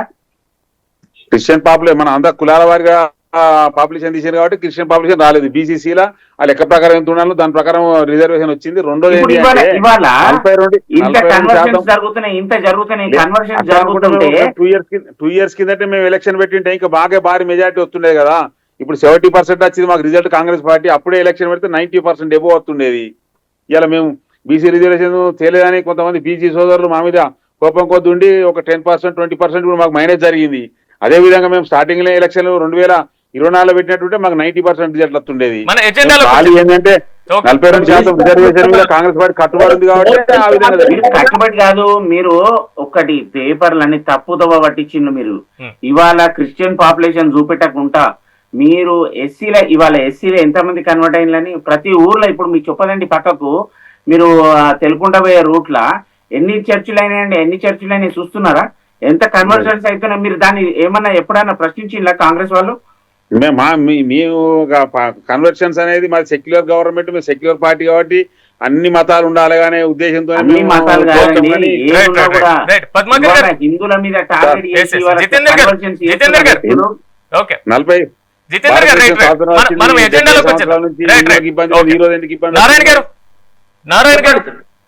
చెప్పండి. నారాయణ గారు, గత 10 ఏళ్లలో బీఆర్ఎస్ పార్టీ అధికారంలో ఉన్నటువంటి నేపథ్యంలో పాలమూరు రంగారెడ్డి ప్రాజెక్ట్ కి సంబంధించి అంటే ఆల్మోస్ట్ 12.3 లక్షల హెక్టార్లకు సాగుకు ఉపయోగపడేటువంటి దాన్ని పక్కన పెట్టేసింది. డిపిఆర్ ఇవ్వలేదు. ఆ డిపిఆర్ ఇవ్వకుండా పూర్తి స్థాయిలో మాత్రం నిధులు అడిగేటువంటి ప్రసక్తి లేదు. కేవలం కాళేశ్వరం అనేటువంటి దాని మీద ప్రధానంగా ఫోకస్ పెట్టేసింది. ఫైనల్ గా మేడిగడ్డకు సంబంధించినటువంటి డ్యామేజ్ ఇష్యూ ఈ మొత్తం రేపు సభలో చర్చకు వచ్చినప్పుడు సో పోలవరం ఏదైతే పాలమూరు రంగారెడ్డికి సంబంధించినటువంటి దానికి సంబంధించి బీఆర్ఎస్ పార్టీ స్టాండ్ ఏంటి మరి? ఇప్పుడు ఆ రోజు సీఎం కేసీఆర్ గారు ప్రధానమైనటువంటి కాళేశ్వరం పైన పెద్ద ప్రాజెక్టు, ప్రపంచంలో నెంబర్ 1 ప్రాజెక్టు, దాన్ని నిర్మాణం చేసుకున్న తర్వాత మిగతా అన్ని సాగునీటి ప్రాజెక్టుల నిర్మాణం జరిగింది. ఇలా బనకచెర్ల విషయంలో కూడా కానీ ఖచ్చితంగా హరీష్ రావు గారు కానీ కేసీఆర్ గారు కానీ ఖచ్చితంగా పైన క్లారిటీ ఇస్తారు. తెలంగాణకు వచ్చినటువంటి తెలంగాణ నీటి వనరులను ఖచ్చితంగా కాపాడుకుంటాం. ఇవాళ ఏదైతే రేవంత్ రెడ్డి గారు కుట్రపూరితంగా కవిత గారు మాట్లాడింది మీరు వింటలేరా? నారాయణ గారు, కవిత గారు ఘోరమైన ఆరోపణలు చేస్తున్నారు హరీష్ రావు మీద. మీరు దాని మీద స్టాండ్ ఏం తీసుకోరు? కవిత గారు చెప్పేది అబద్ధమా, బూటకమా, లేకపోతే ఆమె చెప్పేది అంటే ఒక్క దాంట్లో కూడా సత్యం లేదా? మీరు కవిత గారు ఏం మాట్లాడుతున్నారో దాని మీద స్టాండ్ తీసుకొని మీరు దాని మీద రిప్లై ఇవ్వండి, చూద్దాం ఏమంటారు. ఏం మాట్లాడిండ్రు? ఇవాళ కాళేశ్వరం మీద పెద్ద స్కామ్ జరిగింది, హరీష్ రావు చేసిండు అని చెప్పి కూడా ఆమె చెప్పడం జరుగుతుంది. వారు మరి దాని మీద కాంగ్రెస్ ప్రభుత్వం దాన్ని ఎందుకు నిర్మించలేకపోతున్నారు? అంటే కేవలం మీరు ఇప్పటికీ ఇంకా అబద్ధాలు ఆడుతున్నారు. మీరు హరీష్ రావు దాన్ని జవాబిస్తాడు, దాన్ని ఇచ్చేస్తాడు అని చెప్పి మీరు మాట్లాడుతున్నారు. కానీ ఇంట్లో మీ పార్టీ యొక్క ఎమ్మెల్సీ మాట్లాడుతున్న దానికి మీ జవాబు ఏంటిది? కేవలం అంటే చెప్పండి. రేవంత్ రెడ్డి గారు ఒక టైంలో మా మీద వ్యతిరేకం చేస్తుండ్రు, ఇదంతా బూటకం అని చెప్పి చెప్పండి. మేము కాంగ్రెస్ ఒకటైనా ఒకరి మీద ఒకరు బురద చల్లుకుంటున్నాము, మేము ఇది చేస్తున్నామని చెప్పి. ఇవాళ బీజేపీ కాంగ్రెస్ ఒక గూటి పక్షులని కూడా తెలుసు అందరికి. బీజేపీ కాంగ్రెస్ ఒక్కటి కాదు. మీరు మేము సిపిఐని ఎట్లా చూసినామో కాంగ్రెస్ కూడా అదే విధంగా చూస్తున్నాం. ఇప్పుడు ఇవాళ నక్సలైట్లు లేకుండా చేస్తామని చెప్పినాము. నక్సలైట్లు మొత్తం నక్సలైట్ ముక్త భారత్ గా చూపిస్తామని చెప్పి అమిత్ షా గారు ఇవాళ దాన్ని దృష్టిగా పోతున్నాం. అదే విధంగా కాంగ్రెస్ ముక్త భారత్ కూడా మీరు చూడబోతారు. పద్మాకర్ గారు, నీటి అంశాల మీద డిస్కషన్ చేద్దాం. ఎందుకంటే రాజకీయ పరమైనటువంటి అంశాలు వస్తే ఓట్ చోరీ దగ్గర నుంచి ప్రతిదీ కూడా వస్తున్నటువంటి పరిస్థితి కలుగుతుంది. డిండి లిఫ్ట్ కి సంబంధించినటువంటి అంశానికి వద్దాం. డిండి లిఫ్ట్ కి ఇప్పుడు చేపట్టాల్సినటువంటి అవసరం ఎందుకు వస్తుంది? అక్కడ వ్యతిరేకత కూడా ఉన్నటువంటి నేపథ్యం కనబడింది. గతంలో మీరు కూడా వ్యతిరేకించినటువంటి పరిస్థితి ఉంది. అవును. అయితే వాస్తవంగా ఏంటంటే ఆ లిఫ్ట్ ఇరిగేషన్ ప్రాజెక్ట్ అనేది దిండిలో ఇప్పుడు చాలా అవసరం సార్. ఎందుకంటే అక్కడ రైతులకు ఎక్కడ చూసినా కరువు ఏర్పడ్డది. ఇప్పుడు దిండిలి అర్జెంట్, ఇప్పుడు మొన్న నేను ఉత్తమ్ కుమార్ రెడ్డి గారు కూడా ఆ దిండి లిఫ్ట్ ప్రాజెక్ట్ ను స్టార్ట్ చేసి నీళ్లు ఒకవేళ మనం ఎత్తిపోతల ద్వారా ఈ ప్రజలకు ఇచ్చినట్టయితేనే బ్రహ్మాండమైనటువంటి పంటలు పండుతాయనే ఉద్దేశంతో గతంలో ఈ ఎక్కడైతే సౌత్ తెలంగాణ ఏదైతే ఉన్నదో మొత్తం ప్రాజెక్టులన్నీ నిర్వీర్యం చేసింది సార్ టీఆర్ఎస్ పార్టీ. ఇప్పుడు ఉత్తమ్ కుమార్ రెడ్డి వచ్చిన తర్వాత అక్కడ ఏవైతే ఉన్నాయో మహబూబ్ నగర్ కావచ్చు, లేకపోతే కింద ఉన్నటువంటి ప్రాజెక్టులను ఆ జిల్లాలకు కృష్ణా నదిని కూడా ఈరోజు అంతటికి పారించాలనే ఉద్దేశంతో ఇప్పుడు ఆ దిండి ప్రాజెక్టును టేక్ ఓవర్ చేశారు సార్. రాబోయే కాలంలో దాదాపు దిండి ప్రాజెక్టు అక్కడ 60% పనిచేసారు గతంలో కాంగ్రెస్ పార్టీ.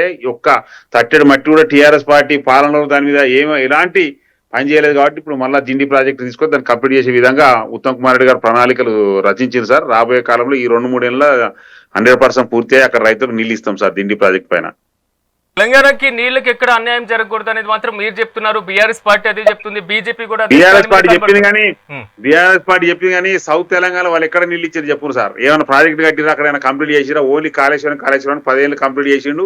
ఆ కాళేశ్వరం హరీష్ రావు కమిషన్లకు కేసీఆర్ కమిషన్లకే సరిపోయింది తప్ప 40,000 ఉన్నటువంటి ప్రాజెక్టు 1,20,000 తీసుకుపోయింది సార్. 1,20,000 అంటే దాదాపు 80,000 కోట్లు అలా ఫ్రాడ్ జరిగింది అనేది మొన్న కాగ్ చెప్పింది. తర్వాత నేషనల్ వాటర్ సోర్సెస్ వాళ్ళు కూడా చెప్పిండ్రు. ఇవన్నీ జరుగుతా ఉన్నాయి. రాబోయే కాలంలో హరీష్ రావు కేసీఆర్ ఇద్దరు జైలు కూడా తప్ప సార్. కాకపోతే ఏంటంటే ఇండియాలో ఏంటంటే చట్టం అనేది చాలా గొప్పది, దానిపైన చేసుకుంటూ పోతుంది. కానీ మన దేశంలో మీకు తెలుసు అది కొంచెం ప్రాసెస్ అనేది ఎట్లా ఉంటుంది అంటే స్లోగా ఉంటుంది, దానికి మనం ఏం చేయలేము. ఇంకొకటి ఏంటి అంటే రేపు పొద్దున ఖచ్చితంగా సౌత్ తెలంగాణలో ఎన్ని ప్రాజెక్టులు ఉన్నాయో దక్షిణ తెలంగాణ ప్రతి ప్రాజెక్ట్ కంప్లీట్ చేసి వాళ్ళందరికీ నీళ్ళు ఇవ్వాలనే ఉద్దేశంతో ఈరోజు రేవంత్ రెడ్డి గారు ఉత్తమ్ కుమార్ రెడ్డి గారు రెడీగా ఉన్నారు సార్. నల్గొండలో కావచ్చు, మహబూబ్నగర్ జిల్లాలో కావచ్చు, ఉమ్మడి మహబూబ్నగర్ జిల్లా కావచ్చు, అదేవిధంగా ఉమ్మడి నల్గొండ జిల్లాలో ఈరోజు వారు చెప్పినట్టు మూసీ నదిని కూడా ప్రక్షాళన చేసినట్టయితే నీళ్లు స్వచ్ఛమైన నీళ్లు నల్గొండకు వారినట్టయితే అక్కడ కూడా మంచి బ్రహ్మాండమైన పంటలు పడతాయి సార్. ఇప్పుడు కృష్ణానది నీళ్ల పరివాహక ప్రాంతం చూసినట్టయితే నల్గొండ జిల్లాలో ఎక్కడ చూసినా మంచి పంటలు పడతా ఉన్నాయి. అదేవిధంగా మూసీ నది కూడా మనం ప్రక్షాళన చేసినట్టయితే బ్రహ్మాండమైన నీళ్లు నల్గొండకు పోయి అది కూడా సస్యశాపలం అవుతాయి సార్. ఇక్కడ రాజకీయాలు మనం మాట్లాడడం అవసరం లేదు, కానీ వాస్తవంగా ఏంటంటే ప్రజలకు నీరు ఇచ్చినాం కాబట్టి ఈ రోజు కాంగ్రెస్ పార్టీకి మళ్ళీ అధికారం ఇచ్చిండ్రు. మీకు తెలియనే ఉంది రాజశేఖర రెడ్డి పీరియడ్లో ఎన్ని ప్రాజెక్టులు కట్టిండు సార్. ఆ ప్రాజెక్టుల ద్వారానే ఈరోజు మళ్ళీ కాంగ్రెస్ పార్టీ రాజశేఖర రెడ్డి పీరియడ్ ఏ విధంగా ఉందో ఇప్పుడు కూడా అదే రకంగా కాంగ్రెస్ పార్టీ అధికారంలో ఆ విధంగా ఉంటుందని ప్రజలు నమ్మే ఈరోజు కాంగ్రెస్ పార్టీకి ఓట్లు వేసిండ్రు తప్ప వేరే ఏం కాదు. రాబోయే కాలంలో ఇంకా మళ్ళీ 5 సంవత్సరాలు కూడా కాంగ్రెస్ పార్టీ అధికారంలో ఉంటుంది. తప్పకుండా ఏ ప్రాజెక్టును అన్ని కంప్లీట్ చేసి ప్రజలకు నీటి వసతులలో ఎలాంటి ప్రాబ్లం లేకుండా చేయాలనేది కాంగ్రెస్ పార్టీ ముఖ్య ఉద్దేశం. కాంగ్రెస్ పార్టీ అంటేనే వాటర్ అంటేనే కాంగ్రెస్ పార్టీ సార్. ఓకే, కానీ పద్మాకర్ గారు మీరు అధికారంలోకి వచ్చేటువంటి ముందు అంటే ఎలక్షన్ కి ముందు చెప్పారు పూర్తి స్థాయిలో మేడిగడ్డ కూలిపోయింది అన్నటువంటి అంశం. ఎన్నికల ప్రచారంలో అక్కడ వెళ్ళారు, పార్టిసిపేట్ చేశారు, ఓకే అంతవరకు బాగానే ఉంది. కానీ మొత్తం కూడా ఒక అవినీతి జరిగింది, ప్రాజెక్టు కూలిపోయింది అనేటువంటి అభిప్రాయం ప్రజలకు తీసుకువెళ్లారు. పీసీ కోస్ట్ కమిషన్ అన్నారు, రేపు చర్చ జరగబోతుంది, మళ్ళీ చర్చ జరగబోతుంది. అంటే ఇంత చేసిన తర్వాత కూడా బీఆర్ఎస్ పార్టీ కానివ్వండి, దీనికి సంబంధించినటువంటి దోషులు కానివ్వండి, మీరు ఆరోపిస్తున్నటువంటి వ్యక్తులు కానివ్వండి, ఎందుకు చర్యలు తీసుకోలేకపోతున్నారు? మరి ప్రజలకు ఇలాంటి సంకేతాలు వెళ్ళమంటారా? లేదు సార్, మేము ఆల్రెడీ చర్యలు తీసుకున్నాం కదా, వాళ్ళ మీద కేసు పెట్టినాం. తర్వాత ఇప్పుడు సెంట్రల్ కమిటీ వచ్చింది, ఎంక్వైరీ చేసింది. అదేవిధంగా ఇప్పుడు సిబిఐ కూడా మొన్న అప్పచెప్పినాం. ఈ కాళేశ్వరం మీద చర్చలు తీసుకొని దానిలో బీజేపీలు ఇంకా స్పందిస్తలేరు. వాళ్ళు ఒకవేళ బీజేపీలు గిట్ట స్పందించేసి దాని మీద కొంచెం పుషప్ చేసినట్టయితే కేసీఆర్ హరీష్ రావు ఇద్దరు జైలుకు పోతారు అనేది అది నిజమైన సత్యం. అందుకే కవిత గారు కూడా బయటకు వచ్చేసి అంతేగా సార్, సిబిఐకి అప్పచెప్పినాం కదా మేము. మా దగ్గర ఉన్న రోజులు మేము అన్ని కేసులు పెట్టినాం. వాళ్ళ ఏమి ఉచ్చు బిగిసింది. సరే మళ్ళా ఆలోచన ఉద్దేశంతో ఎందుకంటే పెద్ద కేసు కాబట్టి సిబిఐకి అప్పచెప్పడం జరిగింది. జితేందర్ గారు, ఇవాళ సిబిఐ గారికి పద్మాకర్ గారు చెప్పేది ఒకటి, మీరు సిబిఐకి అప్పచెప్పిలని చెప్పి మీరు మాట్లాడుతున్నారు. మీరు ఇక్కడ మీరు ఒక చిత్తశుద్ధిగా మీరు ఇవాళ ఏం తప్పు చేసింది బీఆర్ఎస్ అనేది మీరు ఎందుకు బహిర్గతం చేస్తలేరు? మేము బహిర్గతం ప్రజలను చేసినాం కదా, మేము ప్రజలను బహిర్గతం చేసినాం కాబట్టి కేసీఆర్ గద్దె దిగిండు. ఇప్పుడు ఏమైందంటే అది ఈడీ కేసు కావచ్చు, సిబిఐ కేసు కావచ్చు, సెంట్రల్ గవర్నమెంట్ చేతులు ఉంటుంది కాబట్టి మొన్న మీ రిపోర్ట్ ఏమున్నది కాళేశ్వరం మీద? మీరు అది బహిర్గతం ఏమన్నారు? అక్కడ ఉన్న ప్రాజెక్ట్ డ్యామేజ్ అయిందని చెప్పి కూడా అందరం అన్నాము, మనం పోయి చూసినాము. మీరు ఇవాళ గెలిచింది ఒకటే దాని మీద, కాళేశ్వరం డ్యామేజ్ అయిందని చెప్పి ఇవాళ గెలిచిండ్రు. మీరు ఇవాళ ప్రజలు మీకు సపోర్ట్ చేసి మీరు కొట్లాడతారు కావచ్చు. కానీ మాకు అప్పుడు అధిష్టానం ఇట్లా మా సంజనానికి ఇట్లా జరగకపోతే మాత్రం ఇవాళ ఖచ్చితంగా కూడా బీజేపీ ఫామ్ చేస్తుండే అని చెప్పి మేము చెప్తున్నాం. అప్పుడు సంజయ్ అన్న కాదు సార్, మన నరేంద్ర మోడీ వచ్చి ఇక్కడ కూర్చున్నా కానీ గవర్నమెంట్ మనం మాదే వస్తుండేది. ఎందుకంటే ఇంకా మీకు 119 మంది అసెంబ్లీ అభ్యర్థులనే మీరు ఇంకా ఎత్తుకుతలేరు. మీరు ఫస్ట్ మీరు 119 మంది అభ్యర్థులు ఎత్తుకుర్రి. ఎత్తికిన తర్వాత గవర్నమెంట్ వస్తాలి. పార్లమెంట్ లో మోడీ చరిష్మాతోని 8 సీట్లు వచ్చినాయి అనేదానికి దానికి నేను కాదు ఎవరికైనా అద్దన్నారు. ఎందుకనంటే సెంట్రల్ లో మోడీ ఉండాలి, స్టేట్ లో రేవంత్ రెడ్డి ఉండాలని పబ్లిక్ డిసైడ్ చేసింది కాబట్టి మేము స్టేట్ లో రావడం జరిగింది, మీరు సెంట్రల్ లో రావడం జరిగింది. దానిలో ఎలాంటి నేను కూడా ఒక సామాన్య పౌరుడు ఒప్పుకుంటా ఉన్నా, అంతే తప్ప మనకు రాజకీయ చర్చ అవసరం లేదు. ఇప్పుడు సిబిఐ చేతిలో ఉన్నది కాబట్టి మీరు కూడా అవసరం అనుకుంటే కిషన్ రెడ్డి గారు కావచ్చు, మన బండి సంజయ్ గారికి ఒకసారి దృష్టికి తీసుకుపోండి. తప్పకుండా దాని మీద చర్యలు తీసుకుంటారు. హరీష్ రావును కేసీఆర్ ఇద్దరు జైలు కూడా ఖాయం. కానీ మీరేం చేస్తున్నారు అంటే అక్కడ చంద్రబాబు నాయుడుతో మీరు ఏ విధంగా అయితే దోస్తానం చేసి రాబోయే కాలంలో అధికారం అక్కడ వచ్చిందో అదే విధంగా మీరు కూడా రాబోయే కాలంలో బీఆర్ఎస్ తో పొత్తు పెట్టుకొని మన కేసీఆర్ ముఖ్యమంత్రి చేసుకొని మీరు మంత్రులు కావాలనే ఉద్దేశంతో రేపు రాబోయే కాలంలో బీజేపీ కూడా నిర్ణయం తీసుకుంటుంది అనేది ప్రజలందరూ చర్చించుకుంటా ఉన్నారు. కాబట్టి రాబోయే కాలంలో మీరు బీఆర్ఎస్ దూరం పెడతారా లేదా వాళ్ళతో కలిసి ఉంటారా అనేది మా ఆలోచన మాత్రం.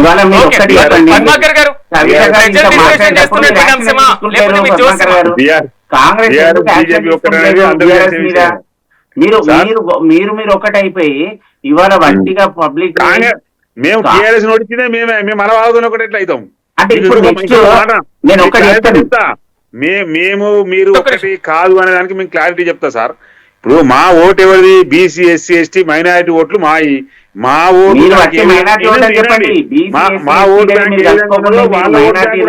మొన్న సీఎం గారు డైరెక్ట్ అన్నారు కాంగ్రెస్ పార్టీ అంటే ముస్లిం, ముస్లిం అంటే కాంగ్రెస్ పార్టీ అన్నారు.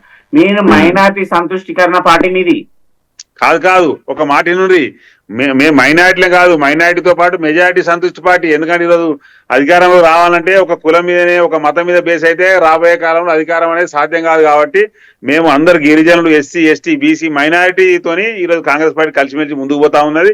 మీరు ఒకటే జై శ్రీరామ్ అనే నినాదంతో ముందుకు పోతారు. కాబట్టి సరే రాబోయే కాలంలో శ్రీరామ్ అనేది మన భారతదేశం నినాదం. అది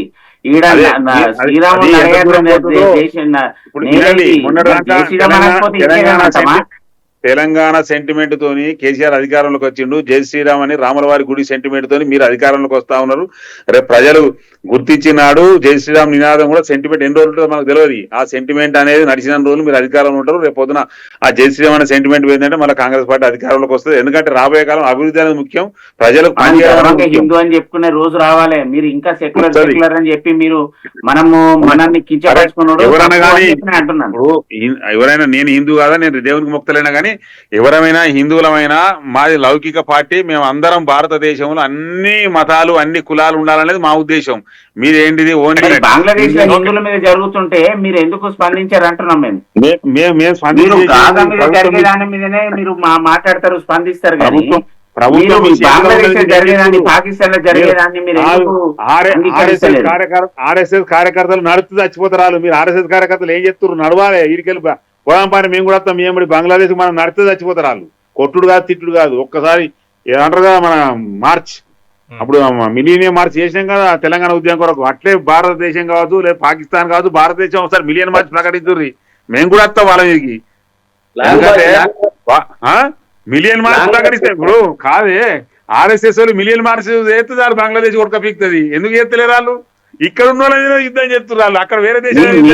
మీరు ఇవాళ ఈ ఓట్ బ్యాంక్ పోతుంది ఇది పోతుంది అని చెప్పి భయంతో మీరు వెంటకి పడుతున్నారు. మీరు ఇవాళ మాట్లాడు చాలా ఈజీ. ఓటు బ్యాంక్ రాజకీయాలు మాగా మేమే ఉంది గవర్నమెంట్ లా. పద్మాకర్ గారు జితేందర్ గారు సిబిఐకి వచ్చినటువంటి నేపథ్యంలో రేపు సభలో చర్చ జరిగిన పూర్తి స్థాయిలో బీజేపీ దీని మీద ఎలాంటి నిర్ణయం తీసుకోవట్లేదు, ఎలాంటి యాక్షన్స్ తీసుకోవట్లేదు. కాబట్టి బీఆర్ఎస్ బీజేపీ ఒకటి అనేది మాత్రం కాంగ్రెస్ పార్టీ గట్టిగా ఆరోపణ చేసేటువంటి అవకాశం ఉంది. బీజేపీ ఒకటి అనేది ఎట్లా అంటారండి?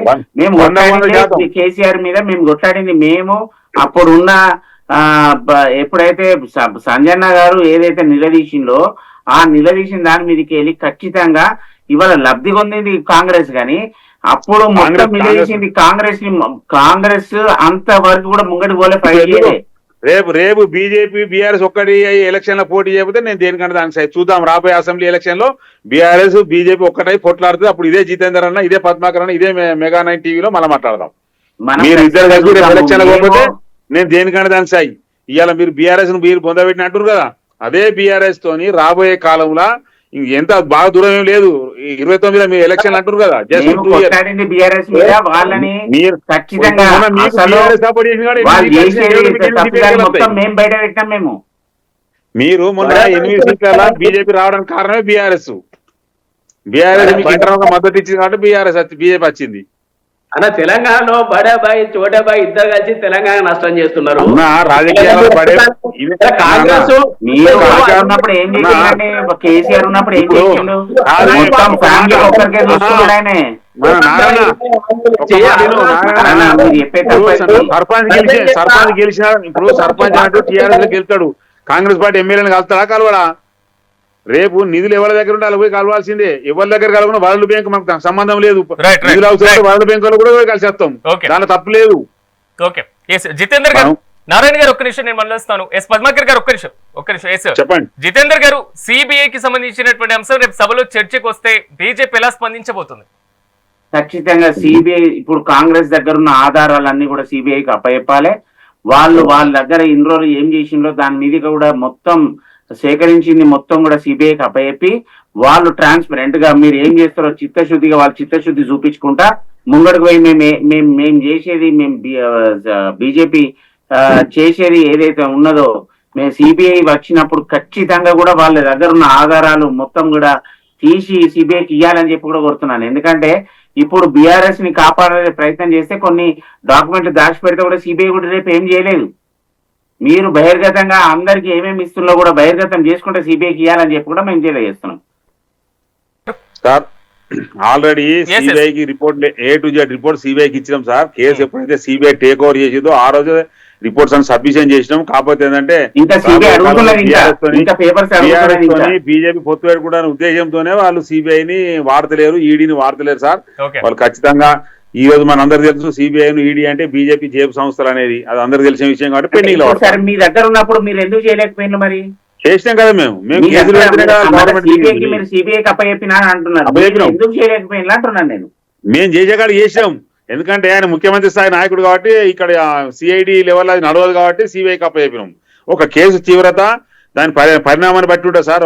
ఒక కేసు మన దగ్గర లోకల్కి ఏదైనా కేసు అయిందనుకోండి 5 లక్షల వరకు అయితే ఎస్ఐ చూస్తాడు, 10 లక్షలు అయితే సిఐ చూస్తాడు, 5 కోట్లు అయితే కమిషనర్ ఆఫ్ పోలీస్ చూస్తాడు. ఇట్లా దాని రేంజ్ ఉంటుంది కాబట్టి అది పెద్ద రేంజ్, అది చిన్న కమిషన్ కాదు, అది 40,000 కోట్ల నుంచి 80,000 కోట్ల కమిషన్ కాబట్టి సిబిఐకి అప్పచెప్పారు. అదే 100 రూపాయల ఖర్చు 200 కమిషన్ అయితే ఇక్కడ ఎస్ఐకి అప్పచెప్తారు. పెద్ద కేసు కాబట్టి సిబిఐకి అప్పచెప్పారు కాబట్టి సిబిఐ నిర్ణయం తీసుకోవాలి. మీరు ఇవాళ చేతులు దులుపుకొని సిబిఐ అని చెప్పి చెప్తున్నారు. మీరు రేవంత్ రెడ్డి ముఖ్యమంత్రి ఉన్నంత వరకు చేతులు దులుపుకోడు. కేసీఆర్ ను హరీష్ రావును జైలుకు పంపడం అనే ధ్యేయం. ఖచ్చితంగా తన పని తాను చేసుకోబోతుంది. ఎప్పుడు ఎవరు వదలరు. జితేందర్ గారు, పివి నరసింహరావునే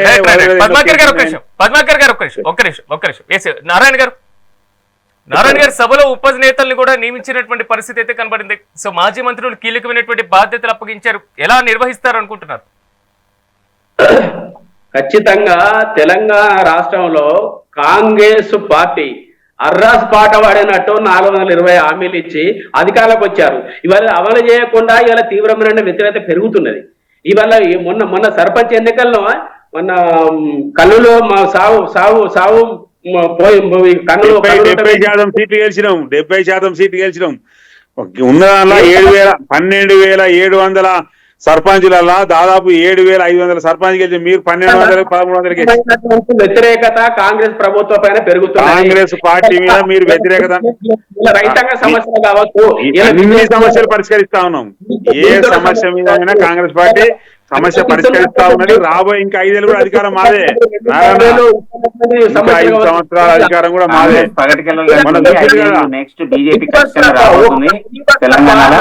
ప్రతి పార్టీ కూడా ధీమా వ్యక్తం చేస్తుంది కాబట్టి రేపు కొత్త సంవత్సరం కూడా రాబోతుంది కాబట్టి. పద్మాకర్ గారు, ప్రతి పార్టీ మీరేమో అధికారం మేమే కొనసాగుతామంటున్నారు, మిగిలినటువంటి 2 పార్టీలు కూడా వచ్చేటువంటి తర్వాత జరిగే ఎన్నికల్లో మేము అధికారంలోకి రాబోతున్నాం అంటున్నారు. అయితే క్యాలెండర్ లో 1 year అయితే మారుతుంది కానీ రాజకీయ పార్టీలతో ఎలా సాగబోతుంది అనేది మనం కూడా వేచి చూద్దాం. అయితే మొత్తం మీద రేపు సభలో ఏం జరగబోతుంది, ఎలాంటి పరిణామాలు ఉండబోతున్నాయి అనేటువంటిది మాత్రం కొంతవరకు ఆసక్తికరంగా మారింది. ఈ రోజు నాతో పాటు ప్యానెల్లో పార్టిసిపేట్ చేసినటువంటి జితేందర్ గారికి, నారాయణ గారికి, పద్మాకర్ రెడ్డి గారికి ప్రత్యేకమైనటువంటి కృతజ్ఞతలు. మొత్తం మీద తెలంగాణ శాసనసభలో ఏం జరగబోతుంది, జనవరి 2న జరిగేటువంటి దాంట్లో ఉపనేతలు నియమించి పూర్తి స్థాయిలో సన్నద్ధత వ్యక్తం చేస్తుంది బీఆర్ఎస్ పార్టీ. కాంగ్రెస్ పార్టీ కూడా ముందంజగా దూకుడు వ్యవహరిస్తున్నటువంటి సిచ్యువేషన్ అయితే నీటిపారుదల అంశాల మీద చాలా స్పష్టంగా కనబడుతుంది. డిండి లిఫ్ట్ మీద ఎలాంటి నిర్ణయం తీసుకోబోతున్నారు, పోలవరం బనకచెర్ల మీద ఎలాంటి తీర్మానం చేయబోతున్నారు, మనం కూడా వేచి చూద్దాం. ఇది వాళ్ళ మెగా డిబేట్. రేపు డిబేట్ లో మళ్ళీ కలుద్దాం. చూస్తూనే ఉండండి మెగా 9 టీవీ.